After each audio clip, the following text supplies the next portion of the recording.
actually finished it. I did a lot more upgrades than I had actually filmed. I wanted to film everything, but I never got a chance to do it. I was kind of in a hurry to get this car running. I was super excited because I actually did do this car how I've been wanting it for years, and I have finally done it. Now, in this video, I'm going to go over a lot of stuff that I have done and upgraded. These past recent, like, I don't know, maybe 6 months, I poured a lot of parts into this car. And you will see once I think I'm going to show you.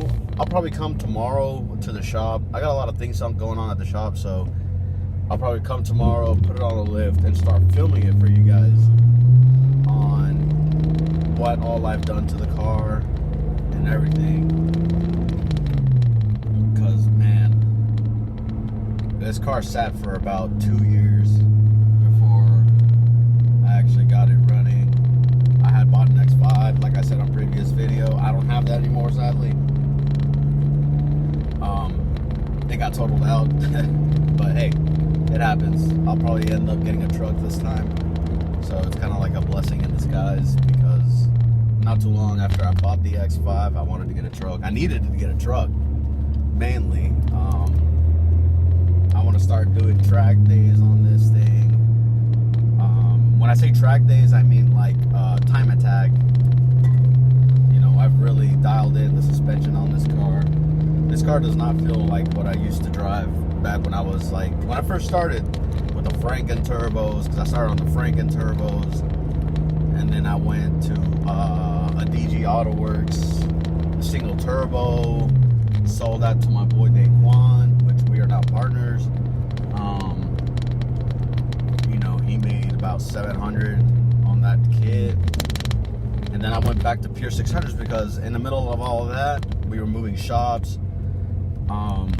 And I didn't know what I was going to do with the car yet, because I had bought an E92 at that time. E90, not an E92. I'm not really a fan of the coupe except for the 1 Series, but that's just my personal preference.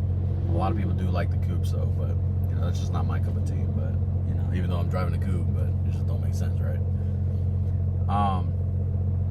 So I started parting this car out, which, I've done that 3 or 4 times. I've bought everything, like the pumps, all that shit, 3 or 4 times, which this, it gets kind of ridiculous. I'm like, why did I even part this car out if I keep doing it, In the midst of all this, before I put the M54 back in, I was thinking of LS swapping it with a cool, I don't know, I was either going to do a twin turbo or a single turbo setup on it. I didn't know what route, This was automatic still at the time. Well, we'll get into that because it is not automatic anymore. It is actually manual now. But like I said, I'll show you guys soon in this video what exactly is all going to get done to it. Or did get done to it, my bad. So I'm just now pulling into the shop. I'm gonna film a little bit of the engine work and things that I've done to it. And like I said, I did a lot of upgrades on it, so I'll see you in a sec.